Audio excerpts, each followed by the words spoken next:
Hey guys, welcome back to my channel. Today's video is going to be an updated Q&A. David and I just put Emmett down for bed. It's just after 7 o'clock and we are going to have like a little date night Q&A with you guys. So today's video is sponsored by Home Chef, so a huge thanks to them for sponsoring today's video. We're going to make the chicken and mushroom chive gravy and it looks really good. David's here with me and Cooper. So we are going to get started. If you guys aren't familiar with Home Chef, it is a meal kit delivery service that delivers fresh, perfectly portioned food straight to your doorstep. Everything you need comes in these handy dandy little bags, perfectly portioned, just like I said, and ready to go. They have a ton of different options and we love Home Chef in this house. You guys probably already know that though. So we're gonna get dinner going and then we're gonna sit down and we're gonna answer all of the questions that you guys have for us. I asked over on Instagram and also here on the community tab. So we have a lot of really good stuff to share with you guys, and yeah, stick around and let's eat dinner.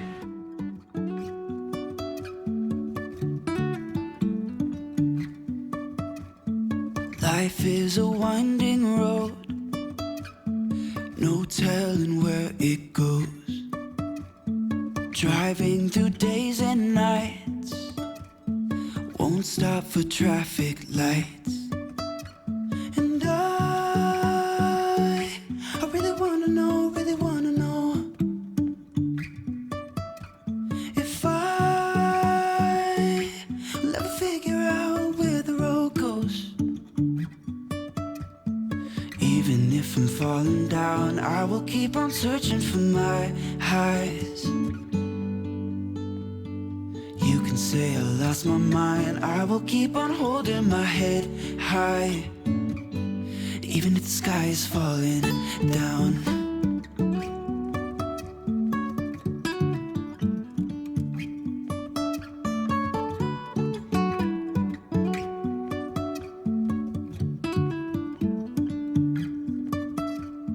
Jumping from cliffs so high, trusting our wings to fly.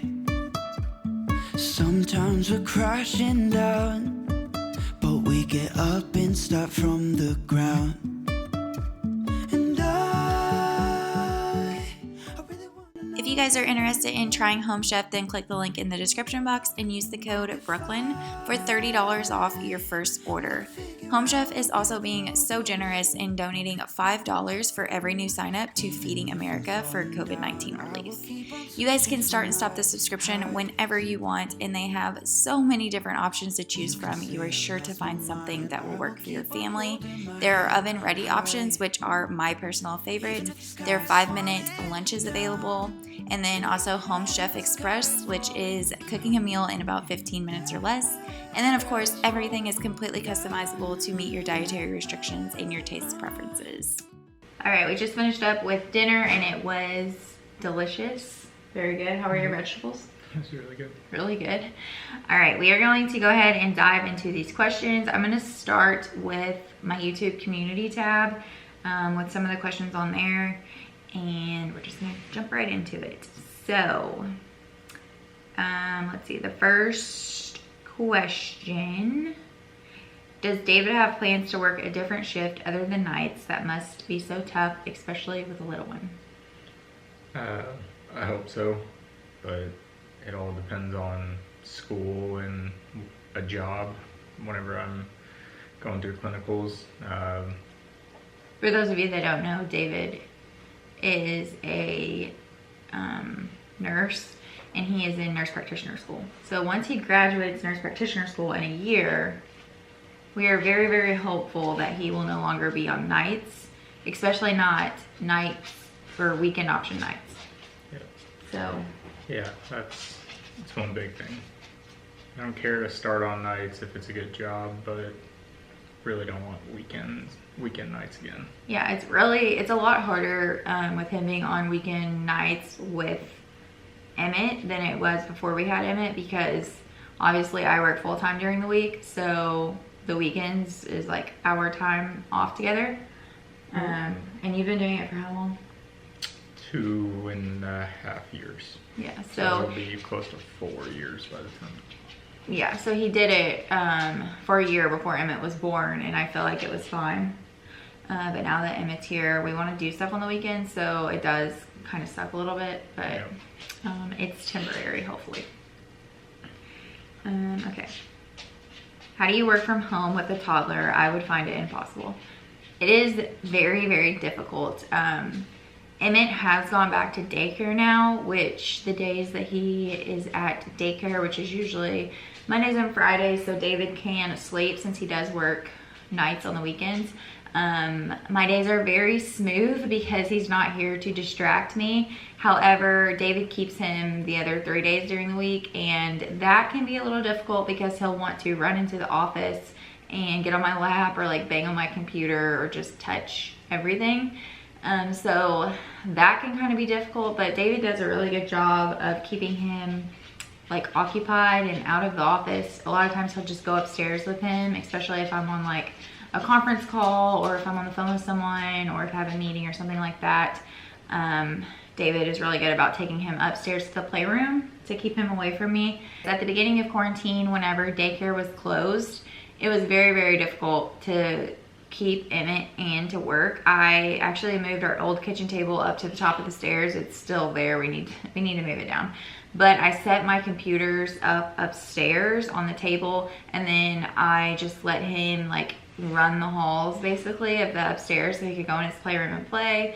But that was really, really hard. That was definitely difficult. I could not work my full-time accounting job and keep Emmett. Like it's difficult, especially at this stage that he's at, because he's very, very active and he's all over everything. And I mean, he's a busy, busy, busy boy. I mean, he's into stuff constantly. So that was very difficult. I'm glad that that's kind of past us. Like I said, he is back in daycare now, so that is really nice. You have to use discipline on Emmett. If you do, what do you do, or plan to don't? I think that means, what do we do? So Emmett's discipline is basically timeout. Yep. And he goes there. Yeah, and he does really good with it, actually. At least once or twice a day. He does really good. Like, we'll say, go to timeout, we'll take away, you know, his blanket, if he has his pacifier. We take everything away from him, and he goes to the corner and he sits in timeout for a minute. And then we always make him get up and either like go apologize for whatever he did by giving a hug, or, you know. What series do you guys follow on Netflix? Currently we're not watching anything, but we have definitely been binge watched several series on Netflix. What are some of them? Well, we watched the Tiger King. No, I cannot with Tiger King. David made me watch that one. Yeah, we watched that one. We've watched the Ozarks season 3. Yep. And Prison Break, Scandal. Yeah, we watched all that. How to Get Away with Murder. What was the one that we just watched? I think it was on HBO. It wasn't Netflix. Game of Thrones. Yeah. We watched You. We watch a lot of different stuff. I love like action Making a Murder shows. Making a Murder, that one was good too. Currently I'm watching Married at First Sight on Netflix, but David is not into that one, so you can watch that on, I think it's on TLC. I don't know if they still air it or not, but that's currently what I'm binging at the moment. Someone said, how many words can Emmett say? A lot. Yeah, I don't know off the top of my head how many, but I feel he's definitely like growing his vocabulary. Yeah, I feel like it kind of happened overnight. Yeah. Bubbles is like a big thing because we got like a bubble machine and a bubble gun, and it's just every time he just bubbles. And hat. Yeah, hat. Every time that he sees Toy Story, he has to have his hat. Mm-hmm. He says to infinity and beyond. It's definitely gibberish, but I know what he's saying. He says a lot of words, but honestly, I would say over the last like... He knows Cooper's name. Coop. He says Coop. He yells for him every morning. Mm-hmm. Over the last month to 2 months, I would say he really started talking a lot. Yep. And he understands you so well. He listens so well. So we're working with him on a lot of words. And yeah, he's doing really good so far. So, okay, how have you guys been doing with all the quarantine craziness? Has your city lifted the stay-at-home order yet? It has been such a bummer for us not being able to take our 8-month-old out to the swing sets or the pool. Yes, so we have just recently had our stay-at-home order lifted, and stores are opening back up, restaurants are opening back up. Everything has like a capacity though, where they're basically like counting heads to go in. You can be in gatherings of like, I think it's up to 25 people, maybe 50. I'm not sure. I don't remember. A lot of the people have gone back to work. My company is still having us work from home just because we have that ability to work from home. We don't really have like interaction with clients or anything. We are all behind computer screens. We just have an office with a bunch of cubicles. So right now it's easy for us to just stay home. I'm not sure when I'm going back. I would assume it would be in June. But yeah, our city has definitely started lifting the stay-at-home orders, and things are really starting to get back to normal. Of course, everyone's wearing masks out and stuff like that, but overall it is getting better, and quarantine sucked. Yeah. So we're really glad that it is coming to an end for us, hopefully. Okay, and my most asked question, which was every other question basically, is about baby number 2. Like, when is baby number 2? Are you still planning on getting pregnant by the end of the year? When's baby number 2? Are you pregnant? So, yeah, what about baby number 2? Tell them about baby number 2. We are currently trying for baby number 2. We are going on month 3 of trying for baby number 2. So hopefully we get pregnant soon. It took 2 cycles to get pregnant with Emmett. So yeah, we're moving into cycle number 3. If that's something you guys would be interested in, me kind of sharing with you guys our trying to conceive journey, then just comment down below and let me know. But yes, we are currently trying for baby number 2. Did I say baby number 3? No. I don't know. Baby number 2, not 3. No. So yeah, that is the big news on that one. I feel like that was that's what everyone wants to know.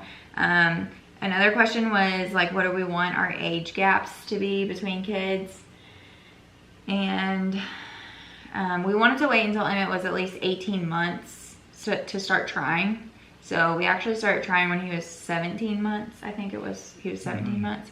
So yeah, we will probably keep that gap between all of the kids if I had to guess, because David is really big on your body needs 18 months to heal.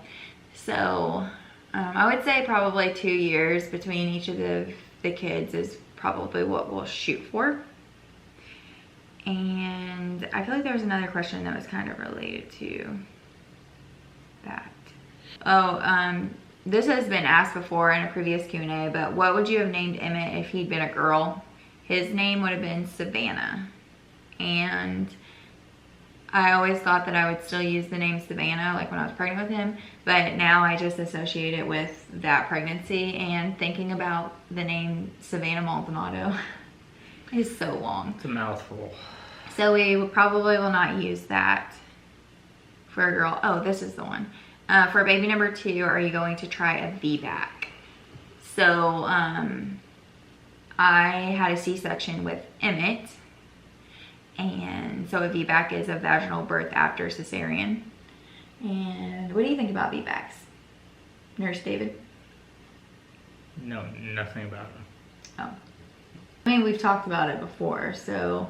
But, I mean, it's just a completely different thing that I don't deal with on a daily basis. So I don't know how safe or if they do it a lot or not. I mean, One of the big factors for me if I try a VBAC is how big the baby is, because Emmett, he was 9 pounds 8 ounces, and that's basically why I had to have a C-section, is he wouldn't fit. I dilated to a 10, but he couldn't come down. So he was a toddler. Yeah, he was basically a toddler when he was born. So that is going to play a huge factor into whether or not I try a VBAC or not. I would like to try one, but I am not against having a C-section if that's what's going to be the safest thing for myself and the baby. So yeah, I think it's good to go in kind of without expectations. That's definitely what I did with Emmett. I honestly went in thinking I was going to have a C-section, and I labored for 24 hours, had the whole, you know, laboring experience, and ended up with a C-section, and I wasn't upset or freaked out about it when the time came to make that decision. So I'm gonna have an open mind about it for sure. What kind of food did you start Emmett on? So we started with just pureed food. We started with vegetables and not a lot of fruit because we were told that getting him something sweet will actually make him not want some of the vegetables. So we started a lot of vegetables first, and then we moved on to some soft fruits and some soft vegetables. Then we tried little pieces of toast that he could actually chew up, and some eggs. And then now it's like it doesn't matter. It's like as long as if he's in the mood for it or he sees you eating it, and more than likely he's gonna eat it. We did kind of like a modified baby-led weaning, where we didn't go full baby-led weaning, but we definitely gave him like bite-sized pieces for him to learn to chew and stuff. Yep, and we did a lot of reenacting or acting for him, like over-exaggerating our chewing. Yeah, so he would know to chew. Every time that he would have something in his mouth, we'd, you know, really chew. do it and tell him to chew. And so he would start copying us, and now we don't have to worry. Like, he chews, and sometimes we just have to take food away from him because he doesn't chew fast enough or swallow. Yeah, we do still have to cut his food up for him, because if we don't cut it up, he's putting the entire thing in his mouth. Like, I know he's at the point where he can take bites of stuff, and he does sometimes, but a lot of times if it's not cut up, he's literally shoving the entire thing in his mouth. So we still cut everything up for him pretty good. When are you going to cut E's hair? I bet he will look cuter. We've debated. Brooklyn would like it cut. I said no. Pretty much every single one of our friends that has seen Emmett has said no. He needs a trim. Because he's starting to get, he's got like a full-on mullet in the back. It's starting to curl, and then he's got hair on the sides, and then he's got it like a strip down the middle, and the sides over here are finally starting to grow. Like, you can tell that they're finally starting to grow, but they weren't for a while, and so he had a mohawk mullet is basically what he looked like. Yeah. So I think he needs it trimmed up for sure, because he's got a lot of straggles over his ears, and his curls in the back are getting insane. He definitely needs a trim. However, I know it's going to make him look like such a little boy when he gets one. So I talked to my hairdresser when I just got my hair cut and told her that I need to make him an appointment. So we'll see. His next group of questions are about our house. Some of the things that we get asked are some of the biggest advice, or any tips, or how did you save. So kind of our home building process was that we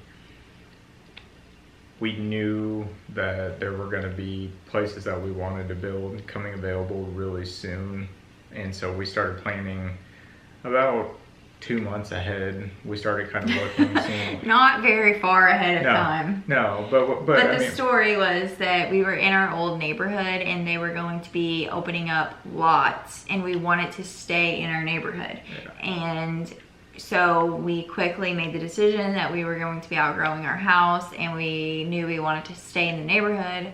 So we started looking at what our options would be to build in our previous neighborhood.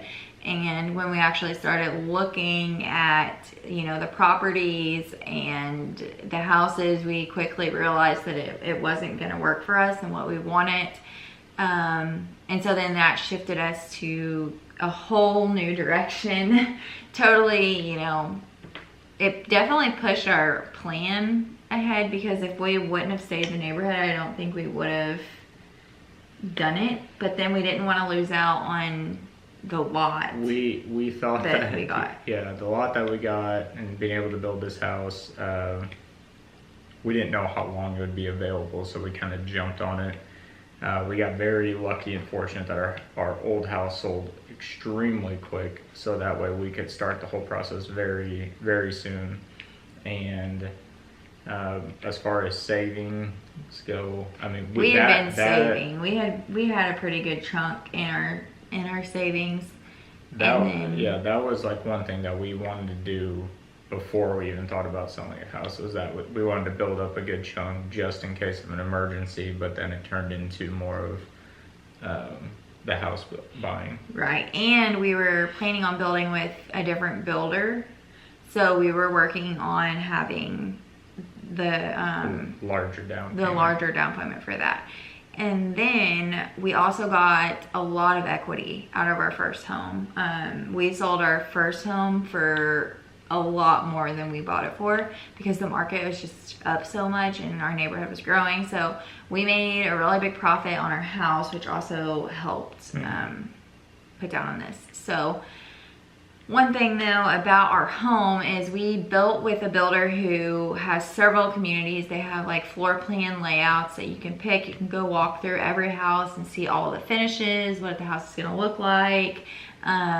It's a very like pretty standard thing they do every single day, where they sell and build so many homes that it's like nothing to them. However, we picked a home that they had never ever built before. So our house is the only house like this. We couldn't go tour this home to see what the layout looked like, to see what the finishes were gonna be. We couldn't tell anything about our home until it was built. Except it was off paper. Yeah, and we so literally went off of paper. Yeah, so our salesperson was actually, I mean, she was really helpful with everything that she did. But even then, she was still limited because she couldn't tell us exactly like, hey, this is something that we've done in the past with a different house that looks really good. Here's a picture of it, type thing. Which she didn't have like answers as far as like what the house is going to look like when it's finished, because no one had seen it. So we also had a lot of hiccups with that, just because they had never ever built the home before. So we had we did have some issues with that. I know David and I came in one night. I don't think I've ever told them, but we came here one day and it was raining really bad, and our entire garage and the study was basically just like flooded. I mean, the ceiling was pouring water, and the drywall was in and everything. And there was water in the study and in the garage. And basically what it came out to be was that it was a design flaw. And because they'd never built the home before, they had no idea, but they needed to change the slope of the roof. So they had to go in and do some roof work and kind of fix the design. And of course they pulled out all the drywall and insulation and everything and fixed all that too. But we've had like several small things like that. Well, that wasn't small, that was a really big deal at the time, but it all got fixed. It's all just because they had never ever built it. So that's kind of a downside. And then, I mean, I know someone asked like, what would you change about your house, or like what would you There's little things about our house that we would change, and like it's just like nitpicky stuff. Like there's here in our dining room, there's a wall over here that is just a blank wall, but if we would have thought about it, or if we would have been able to see it, we would have said, hey, put a window there, because then we would have had windows all the way around, because that is just a brick wall on the other side. So if we would have been able to see this home built, we would have known like, hey, we could put a window there. Yeah. And you know, our people that sold the home or whatever, they had no idea what the house was gonna look like. So I mean, like a window there, and then I know a window in the laundry room we talked about. Yeah. just small things that we wouldn't have known unless we would have saw this home built, basically. Yeah. So I mean, we did a lot of modifications to what was here. So like, I mean, granted, if someone walked into our house, it wouldn't even look like what they would normally build without doing anything. So, you know, we did do a lot. It's just little things that it's just like, oh yeah, that would look good, but it doesn't change much. We're pretty happy with, well, we're really happy with our home, and the way that it turned out, and overall, it's been really nice to come to this, especially after living in an apartment for 6 months, which that was another thing. Our home was pushed back. It was supposed to be done like a month before was it 1 month? A month before we closed. And since they had never built our home before, it literally took them 3 weeks to put our home up, which they can put a house up in a day to 2 days. Like, that's how quickly they usually do it because they build houses so much. Yeah. But it took 3 weeks for them to build our home. So it was just small things like that. But overall, like, it's been a good process. So we're actually really good friends with the sales. I almost said lady, but it sounds weird calling her a lady. With the girl who sold us our home, now we're friends with her. So she lives in our neighborhood, and she has a little girl that is Emmett's age, and they're like the sweetest together. So yeah, overall it's been a good process. And our next home, we'll probably build again. I don't think someone did ask if we would do it again, or if we would buy an already built house or something like that. I don't think that this is our forever home. I do see us staying here for a really long time. We'll probably have all of our babies here, but I don't see us living here forever. I think that we will move on, and it's not to something else. Yeah, I think it's just going to be more of when our kids get a little bit older and we get to the point that they're needing, going to be driving, or we're going to need more space for cars or different things that they do. I mean, there's going to come a point where there's not much more you can put in the garages, and then their rooms are going to be full, and I would like to have a bigger space, like kitchen and living. Like, this is a huge space. Like, this is really good, but I honestly, so like, that was another question. I want 5 kids, but David is cutting me off at 4. So we're hopeful to have 4 kids, hopefully. And I honestly can see them all being boys. So I'm just thinking to myself, 4 grown boys, especially the size of Emmett. I mean, Emmett is a big boy, and just thinking about having 4 grown, like, teenage boys in this house, and then David, like, I can't see the space working for that. Whenever we were building our house, we knew that we were going to want a subdivision to play with neighborhood kids and be close to neighbors, but we definitely know that we want more space as far as like land in a yard, so that way, like, it's more spread out. We have a little more privacy, and that's something that, you know, we just weren't going to be able to do right now, and so we kind of went with the next best option. And yeah, this one has definitely been asked a lot too in previous Q&As, but someone asked if I wanted to be a stay-at-home mom, or if I would do YouTube full-time. So eventually I would like to be able to be a stay-at-home mom. However, I would still do YouTube, and YouTube is a lot of work. I mean, with my accounting job and YouTube, I'm basically working 2 full-time jobs plus being a mom. And I think once we have like 4 kids, daycare is going to get really expensive. And I think that honestly, if I stay home, not only will it help cut daycare costs, but I can also make money in other ways. I've always basically worked more than one job. Like, I am an entrepreneur. And I mean, before David and I got married, I did makeup on the side. I did bridal makeup. And I worked, and now I work, and I do YouTube. And David also, he's a nurse. He also teaches as an adjunct faculty, right, for one of the local colleges. So he teaches like nursing clinicals and stuff. And then he's also in nurse practitioner school. So I think that David and I together, we are very, very goal oriented, and like we know what we want our future to look like, and we both work really, really hard to, you know, be financially stable and to do the things that we want to do, which is like answering a ton of questions in one, because I know a lot of people have asked all those things. But David and I both work extremely hard to live the life that we live, for sure. And I know someone asked about budgeting, like we budget. I mean, that kind of just took time. It was just kind of one thing that we just had to sit down month to month.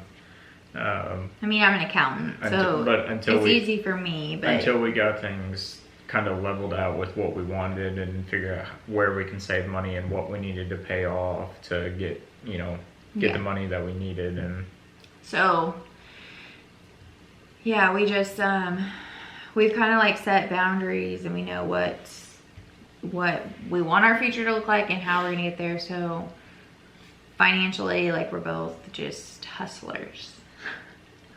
So we've kind of just like set it up, I would say. You don't like being called a hustler?